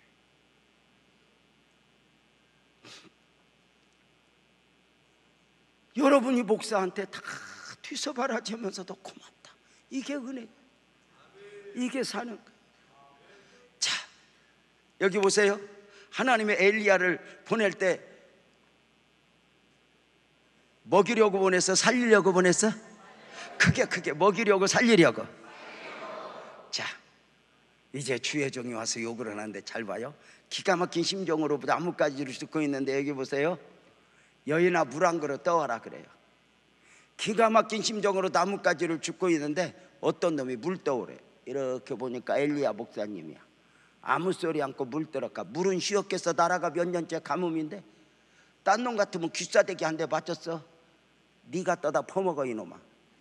근데 목사님이니까 아무 소리 않고 물 떠러 가는데 그 뒤에다 대고 엘리야가 또 그래. 사집사 사르받고 와보니까 사집사 물만 떠오지 말고 내가 지금 산에서 내려오느라고 너무나 배가 고프니까 떡 한 그릇 좀 만들어 갖고 와라. 그거 뭐 하려고 그랬는데 먹고 죽으려고. 물 들어가던 여인이 떡 만들어 오라 소리에 기가 막힌 심정으로 돌아와서 엘리야 가슴팍에 있는 대로 묻고 외쳐. 엘리야 목사님 어디 갔다 이때 오셨어요? 우리 신랑 죽었을 때 장례식 때 왜 안 왔어요? 우리 집 사정하세요. 우리 집 사정하세요. 물 떠오고 떡 만들어 오라고요? 그래요. 가루통에 가루 한 주먹 남았어요. 벼룩에 간을 빼먹지. 그거 먹고 우리 죽으려고 그랬는데 그걸 갖고라고 그래요? 우리 집 사정이나 하세요. 팍 있는 대로 퍼부으니까 엘리야가 그 이야기를 듣더니 이렇게 말해. 우리 식으로 할게. 딸에서 해봐. 그래도 가져와. 대단하지 않아? 이렇게 말하기 쉬워? 나 같으면 어떻게 했을까? 맞춰봐. 나 같으면 어떻게 했을까? 진짜 맞춰봐. 노기현 어디 갔냐? 노기현 맞춰봐. 노집사 이번에 이런 거 좀 해라. 내가 그랬어? 그러니까 노집사 저 성질로 와갖고 목사님, 이게 노기현 버전이야. 목사님 우리 집 사정하세요. 맨날 부흥회만 빨갈거리고 다니고 우리 집 이사 갔는데 집이나 하세요? 우리 집 사정 알아요. 그거 먹고 죽으려고 그랬단 말이에요. 근데 이걸 가져오라고 그래. 너무한 거 아니에요? 그러면 나 같으면 뭐라 그럴까? 이 맞춰봐. 1번 그래도 가져와. 1번 2번 미안해 노집사 내가 그 사정 어떻게 알았겠어? 내가 몰랐지. 계획대로 가서 먹고 죽어. 2번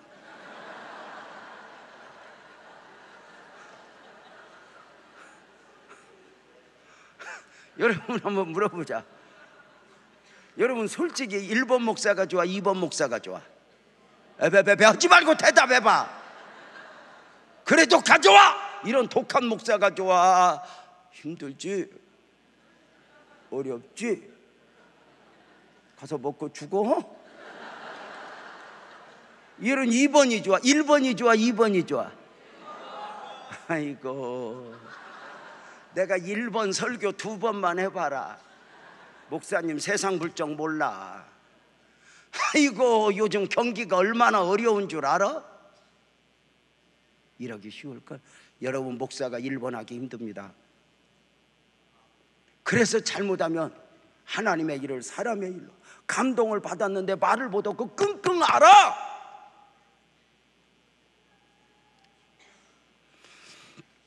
말 못해. 착한 목사 컴플렉스, 좋은 목사여야 한다 그러면 컴플렉스.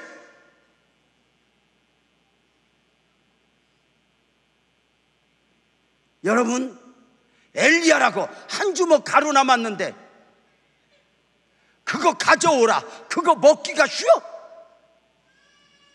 여러분, 이게 드리는 것도 순종이지만요, 그걸 품어야 되는 것도 얼마나 순종인 줄 알아? 여러분, 얼마나 저도 착한 목사 컴플렉스 빠져가지고요, 제가 얼마나 여러분 착했는지 알지? 지하실 사람들 어때? 제가 지하실 때부터 우리 먹고 사는 건 하나님 앞에 다 맡겨버렸어. 우리 아내하고 저는 딱 믿어버렸어. 집에 돈 한 푼 없어도 하나님이 책임질 거야. 하나님이 우리 책임지는 거 한번 보자. 그래서 지금까지 씨름한 것 중에 하나가 있어. 우리 집의 모든 가재도구는 우리 돈으로 하나라도 살지 말자. 앞으로도 하나님이 사주면 사고, 없으면 그냥 가자. 대신에 우리 돈 있는 건 누구 돕자. 그러고 지금까지 우리 집, 그래서 가구는 우리 돈으로 산 거 없어. 냉장고도 뭐 세탁기도 다 어떻게 누가 이제 감동받고 이렇게 하나씩 갖다 주면 이렇게 해서, 그래서 우리 집 가구는 거의 다국적. 뭐 좋아는 안 되지만 다 있어. 자, 제가 얼마나 착한 컴플렉스야. 신방 가면 5만 원 넣어줘, 10,000원 넣어줘. 저 집이 얼마나 어려울까. 제가요, 헌금 내면 되돌려 준 것도 얼마나 많은 줄 알아? 헌금 내면 다 기도해주고, 집사님 이 돈 없어도 성전 지어, 이거 하나님이 헌신 받았어, 이거 집사님이나 잘 먹고 잘 살아, 가서 살림 보태. 여러분, 좋은 목사야 안 좋은 목사야? 아니 대답해봐. 괜찮아. 좋은 목사야 안 좋은 목사야? 이 정도면 좋은 목사지 뭐. 어느 날 내가 하나님 앞에 얼마나 혼났는 줄 알아요? 네가 나보다 착해? 내가 감동 줘서 드려지게 했는데 네가 되돌려줘?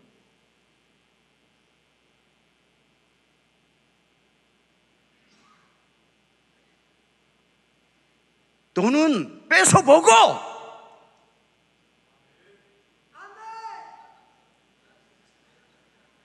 이게 쉬운 게 같아? 한경직 목사님이 추수감사절 헌금 500만 원 낸 장로님한테 가서 던져버리면서, 이거 당신이나 갖다 쓰라고, 당신이 북한에 올 때 뭘 가지고 왔냐고. 이러고 이러기가 쉬워? 제가 섬기던 목사님은요, 11조 안 하면 뺏으러 가. 어찌됐건 그걸 보고 나는 안 절해야지 그랬는데, 지금 생각하니까 그게 오라. 진짜 뺏으러 가고, 건축원금 약속하고 안 내면 한 달에 한 번씩 편지를 보내. 얼마 남았습니다, 얼마 남았습니다. 근데 내가 그때 메모를 나는 저렇게 안 할 거야 그랬는데, 지금 보니까 그게 오라.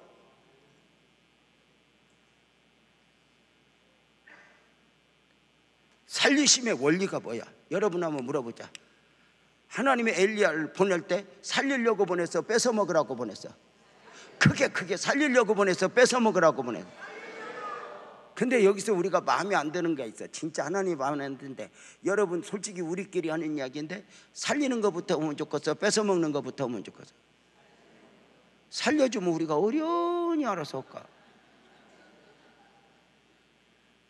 근데 하나님은 살리는 것부터 해? 아니, 내놓으래. 하나님 앞에 빼앗겨 보셨어요? 명령이래요. 여인의 의지와 상관없이 명령. 한 끼밖에 없는 거, 그거 명령. 명령의 말씀이 떨어짐에, 여러분 하나님 앞에 빼앗겨 보셨어요? 여러분 참 신기한 게, 여기 보세요. 여기 보세요. 하나님 앞에 안 뺏기려고 바둥바둥 떼면 세상한테 뺏긴다. 여러분 살아오면서요, 하나님한테 뺏겨보면 다 그게 보람으로 남아, 은혜로 남아. 근데 세상에 뺏긴 건 그때 바칠걸, 그때 할걸, 걸.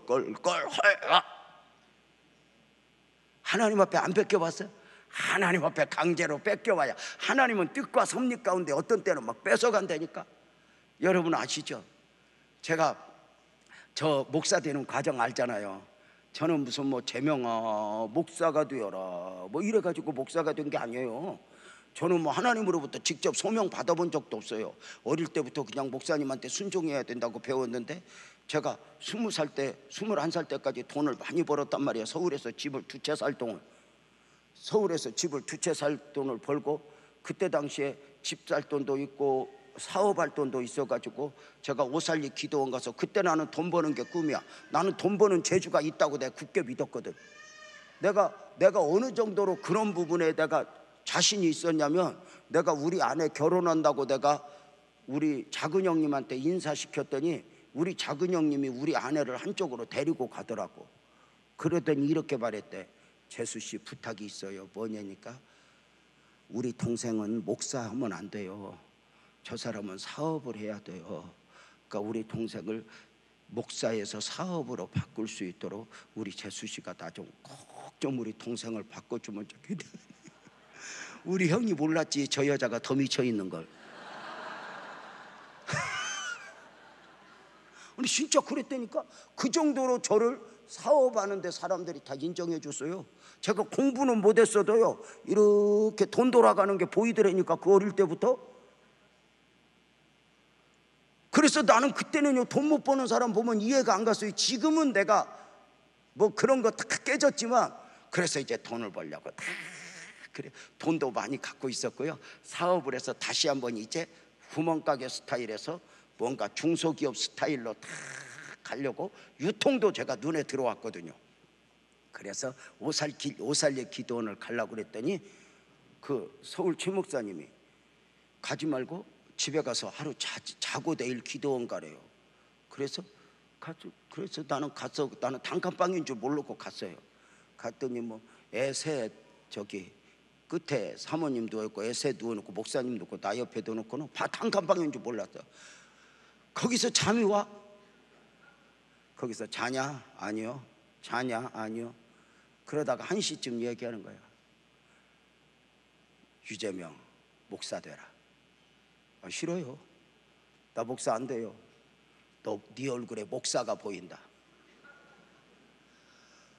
이걸 자냐? 아니요. 목사 되라. 싫어요. 이걸 새벽 4시 반까지 그랬어. 그랬더니 4시 반에 이러는 거 있지. 막 이제 목사님이 몰아붙이나 봐. 네 얼굴에 목사가 보이는데 너 무조건 그렇게 네 생각 가지고 안 한다 그러면 하나님의 뜻을 어기는 거다. 생각 좀 해봐야지. 기도를 하고 말을 해야지. 너 덮어놓고 말하냐고. 알았어요. 그랬더니 갑자기 일어났더니 너 그거 서운한 거다. 아, 나 그거 말고 내가 이거 너 무슨 소리야? 너 지금 한다고 안 했어? 그러더니 그 자리에서 기도하자 그랬더니 이 아들이 목사가 된다고 했습니다. 하나. 난 졸려갖고 소원을 받았어. 그래가지고 기도원도 못 가고 이제 목사가 되기로 했어.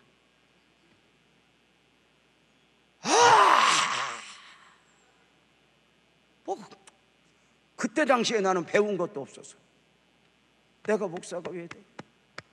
벽에 탁 부딪혀 있는데 어느 날 목사님이 그 다음에 나를 불러. 유 선생, 왜요? 목사가 될 거지? 네. 정말 귀한 목사가 되고 싶냐? 있어도 되고 없어도 되는 목사가 되고 싶냐? 그랬더니 귀한 목사가 되고 싶죠. 그랬더니 탁 감동, 성령에 사로잡혀서 얘기하는데 명령이었나 봐. 너 좋은 목사가 되고 싶거든. 그 네 돈 다 헌금해라. 너 어설프게 돈 가지고 있으면 엉터리 목사 된다. 돈 자랑하다가 내가 많이 보았다. 너 한 푼도 없이 하나님에게 하나님만 봐야 너 목사가 좋은 목사 된다. 이야, 나 그 말에 얼마나 은혜가 되는지. 그때 내 정신이 살짝 다 됐어. 목사님, 내가 내놓으라고 할까봐 얼른 갖다 땅 사버렸어. 나 헌 게 아니라 뺏긴 거요. 나는 그거 헌금할 때 계산이 있었어.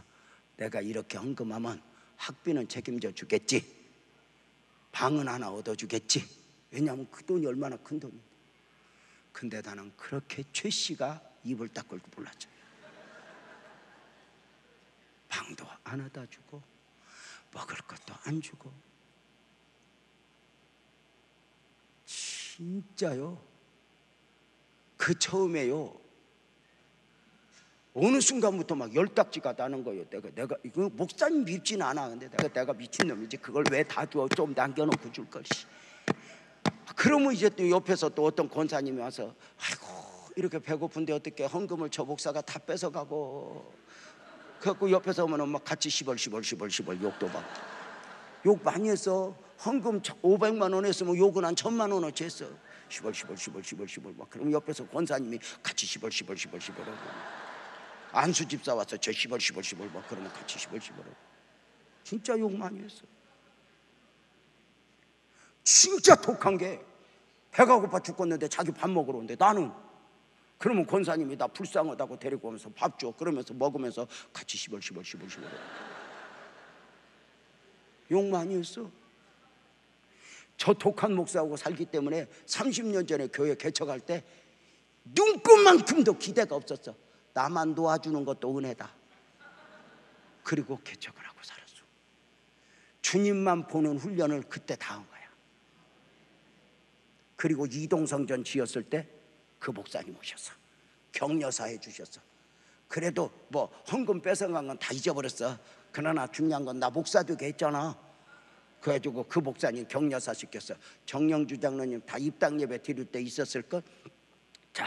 제가 저를 목사 되게 동기부여해 준 목사님이 격려사 해줄 것입니다. 그랬더니 목사님이 이렇게 나왔다. 나오더니 격려사 하더니 이런다.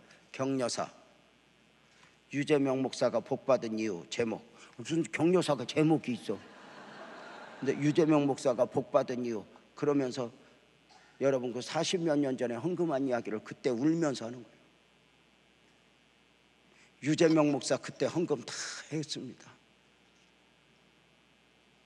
그 헌금하고 행여 나 의지할까 봐 일부러 외면하느라고 나도 애썼습니다. 그러면서 유재명 목사 교회 의자에서 6년 잤습니다. 배고파서 많이 울었습니다.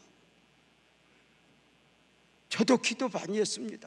그러나 하나님이 이 열매를 거두게 해주셔야 했는데, 이 성전을 짓는 걸 보고 하나님 살아계시다고 저 기쁨으로 왔습니다. 그러고 쭉 얘기를 울면서 하는데, 내가 거기서 많이 울었어. 그 어른의 마음을 누가 알아? 몰라. 딸 자식이 엄마 마음 모르듯이 모르는 거요. 그때 그 간증을 하니까 나도 울고 성도들도 울어서 입당 예배 때. 그리고 나중에 성도들이 다 바치고, 목사님 그렇게 헌금을 많이 했는데 간증을 왜 한 번도 안 했어? 헌금만 한 것이 아니라 시벌도 하도 많이 했고. 내가 헌금왕 얘기하려면 시벌한 것도 얘기해야 되는데, 워낙 내가 그걸 했기 때문에 헌금한 이야기를 못했지. 하나님 앞에 빼앗겨 봤어.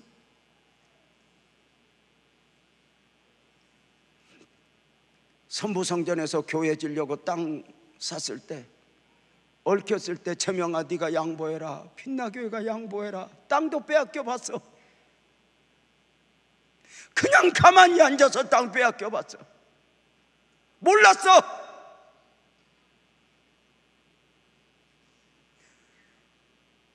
무슨 내가 믿음이 좋아서 양보한 게 아니야. 뺏겼어. 우리 교회 힘들어진 가운데 교회 땅 양보하니까 거기 딱 교회 지어지는데, 내가 몇 년간을 그 앞에 지나가면서 한 번도 내가 그쪽을 쳐다본 적이 없어. 늘 고개 돌리고 가. 아직도 내가 모른 거야. 옆에 내 김인중 목사님한테 내가 한 번은 기도했어. 내가 목사님 내가 아직도 멀었어. 말로는 양보한다고는 지금도 내가 그 앞에 가면 내가 울어. 그래서 안 쳐다보고 가. 그랬더니 김인중 목사님이 그러더라고. 뭐하러 그리 가냐, 돌아가지.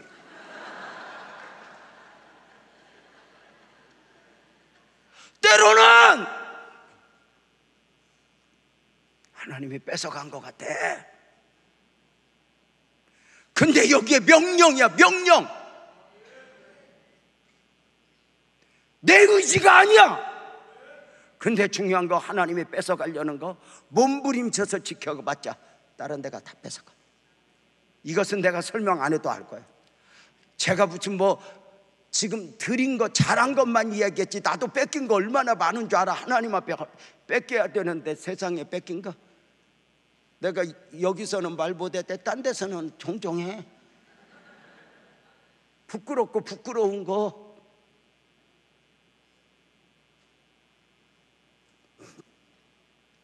여러분 봐봐. 하나님이 때로는 우리 건강을 뺏어가는 듯, 물질을 뺏어가는 듯 우리에게 울어. 근데 그 안에 하나님의 뜻이 있어. 오늘 아침도 어제 저녁도 기도하는데 아이를 안고 온 엄마들이 얼마나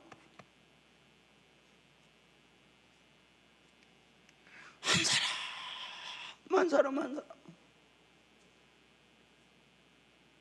그냥 한 목소리 담아서 이렇게 기도해 줬더니 어떤 분이 문자가 왔어. 한 목사님 기도해 줄 때는 한 목사님 너무너무 피곤해서 기도 소리가 하나도 안 들리고 그냥 뭘 했는지 아멘만 했는데 우리 목사님이 기도하니까 또막 말씀을 해주셔. 나도 딴 교회 갈 때는 한 목사님 스타일로 해라.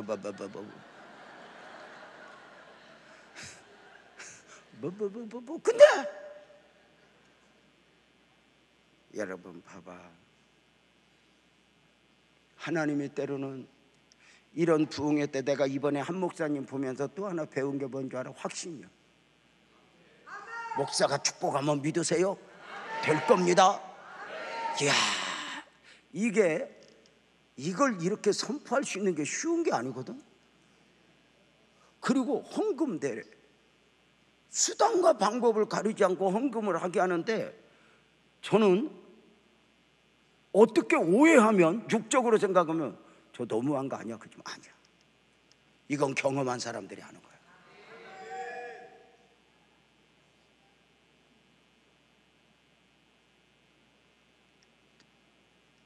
아까 그 최씨 그 도둑놈 목사 있잖아. 내가 뺏어가. 그 목사님도 확실하게 믿는 거 있어. 너 강제로라도 해라. 하나님이 책임진다. 이거. 저는요, 내가 잘난 거 아무것도 없어. 근데 내놔! 엘리야 그래. 근데 이 여인이 하고 싶었어요. 아니, 근데 어떻게 했대?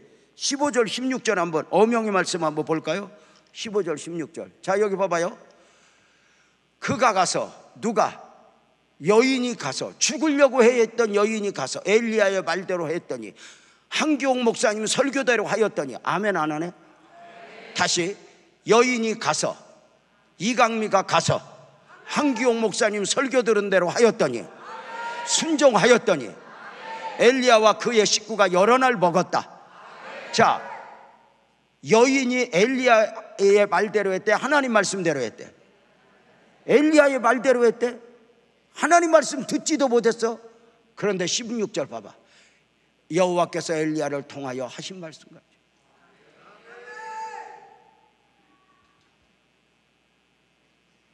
아하, 제가 오늘 이 말씀을 이 마지막 설교에서 본 이유가 있어. 들었던 말씀, 배웠던 말씀이 아멘 해봐요. 이것이 그냥 어떤 잔치성이 아니라, 일회성이 아니라 여러분 삶의 모든 말씀들이 열매로, 은혜로 적셔질지어다. 자리 잡힐지어다. 이걸 하나님께서 한기옥 목사님을 통하여, 이 목사를 통하여 주신 말씀들이라고 믿고 다 같이 아멘. 더 크게 아멘. 이 말씀이 말씀되기 위해 어떻게 해야 돼? 결단해야 돼. 믿음으로의 결단, 그리고 순종, 그 다음에 기도야. 충분히 기도해.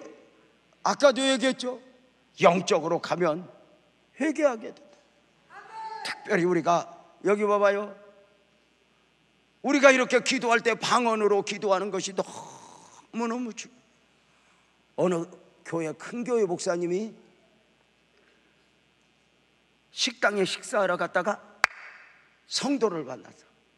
성도를 만나는 순간 목사님 안녕하세요 하는데 목사님이 그만 미안한 거야. 왜냐하면 그 성도 이름 몰라. 여러분, 교회가 좀 크면 목사님 내 이름 아세요? 이렇게 물어보면 나쁜 사람이야. 이렇게 말해야 돼. 목사님 내 이름이 이강민인데 아시죠? 이강민 알지. 이렇게 이야기가 되지. 목사님 내 이름 아세요? 그럼 내가 다 외울 수 없잖아. 혹시 모르면 어떡해. 이렇게 착각할 수도 없잖아. 요새는 적어놓는 게 아니니까 내 집 전화번호도 모르는데. 우리 아내도 내가 보면 낮에하고 저녁하고 얼굴이 달라. 그러니까 어디 가서 행여 목사님 만나면 내 이름 아세요? 그러면 안 돼? 어떻게 해야 돼? 목사님 내가 이강미 건단데요, 내가 어디 사는데 아시죠? 그럼 내가 미안하잖아. 내가 우리 교회가 막 부흥될 때 한 번은 부산서 내가 철야했다.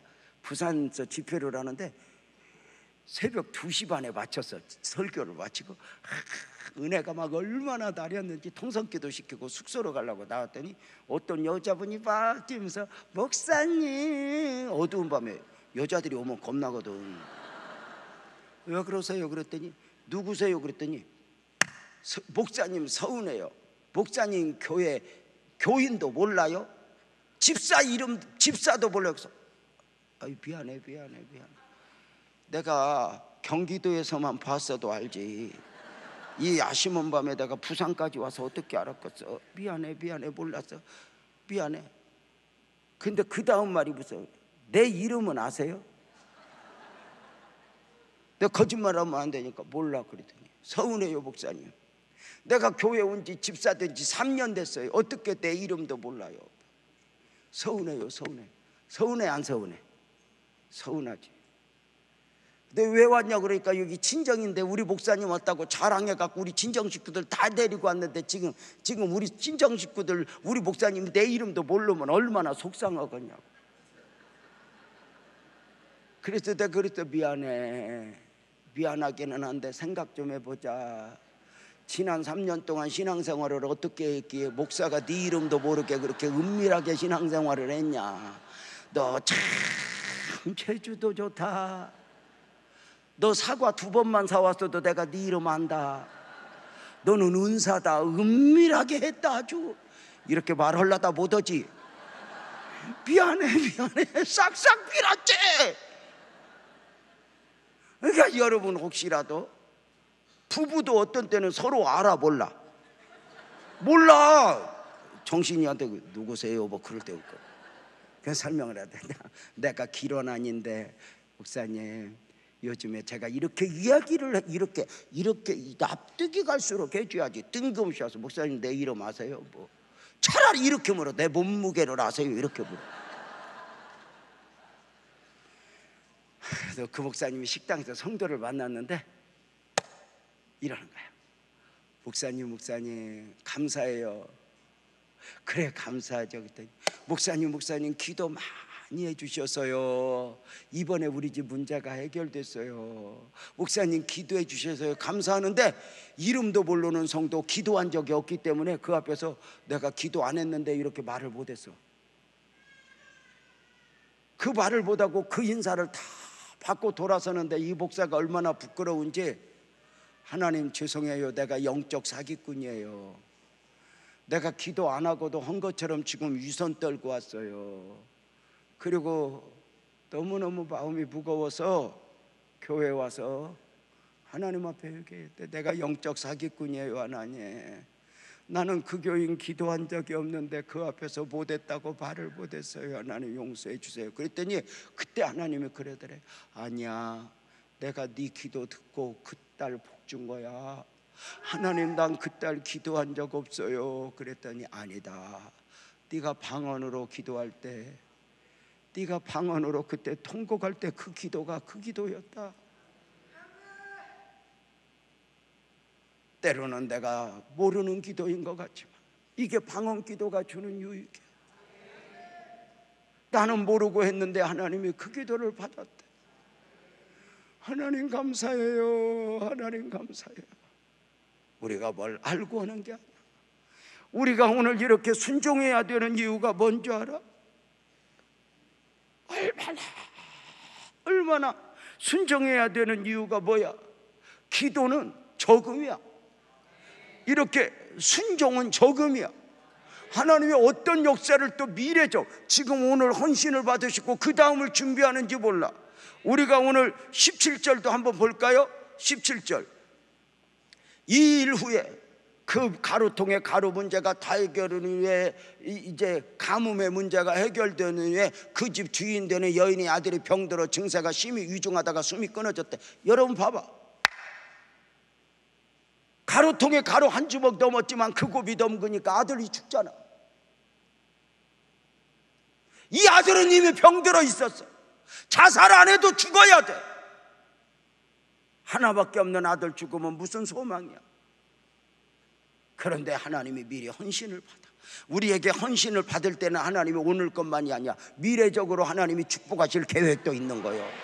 이거 알아야 돼. 이미 딱 그랬던 엘리야의 말씀에 순종해서 엘리야 먹인 은혜가 있으니까 이 숨이 끊어졌을 때 엘리야에게 요구하니까 엘리야가 어떻게, 18절 말씀에 한번 보자요. 18절. 여인이 엘리야에게 이르되 하나님의 사람이여 당신이 나와 더불어 무슨 상관이 있기로 내 죄를 생각나게 하고 내 아들을 죽게 하려고 그러니까, 내 죄를 생각나게 하려고. 하나님은 여인에게 삶만 회복시킨 것이 아니라 아멘 해봐요, 영적인 회복도 있었던 거예요. 우리가 이런 게 굉장히 중요해. 육신적 축복도 축복이지만 너희는 먼저 크게 아멘 해봐. 영적으로 회복되어라. 영적으로 살아나라. 크게 아멘 합시다. 하나님은 우리 모두를 축복하실 거 믿으면 아멘. 하나님이 여러분 자녀 책임질 걸 믿으면 아멘. 교회와 더불어 하나님의 은혜 입을 거 믿으면 아멘. 우리 크게 아멘 합시다. 아멘. 여기서 이 육신적 회복의 소원만 가지면 안 돼. 내 죄를 생각나게 하려고. 결국은 영적인 축복을 함께 가게 하신 거예요. 이 삶이 회복되는 과정을 통해서 영적인 은혜가 없으니까 이 아들의 병든 과정을 통해서 죄를 발견해야 하고 영적인 은혜를 깨닫게 하고, 그리고 결국은 이 아들을 위하여 기도하며 엘리야가 기도하며 아멘 해봐요. 엘리야가 살인하던 내가 미국 갔다 온 지가 얼마 안 돼 갖고 자꾸 영어로 나와. 여러분 봐봐, 아들이 살아난 줄로 믿습니다. 중요한 건 삶을 죽였다. 삶이 어려운 것은 회복의 과정 통해서 역사가 일어났지만 아멘 해봐요. 오늘 이걸 말하고 싶은 거, 이제 끝났어 설교. 이 영적인 축복이 함께 가야 돼. 아멘이죠?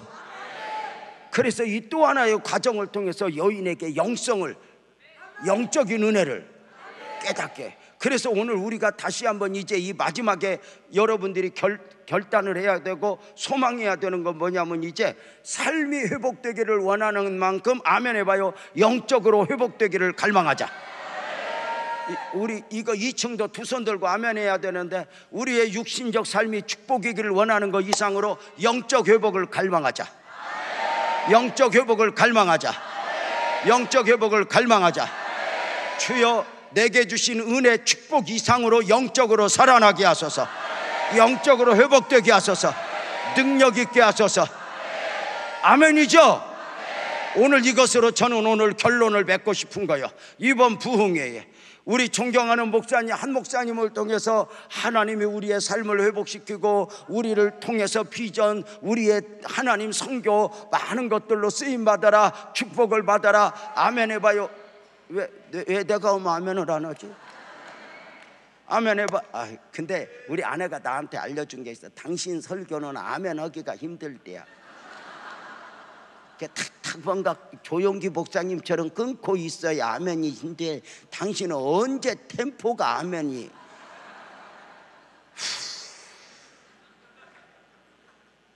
그래서 나도 그걸 인정해. 그래도 해. 아멘. 그래서 한 목사님 통해서 삶이 회복될지어다, 재벌이 나올지어다, 이런 거 다 했어. 근데 이것만 나오면 우리 죽어. 이 영적인 회복이 함께 가야 돼. 영성이 살아나야 돼.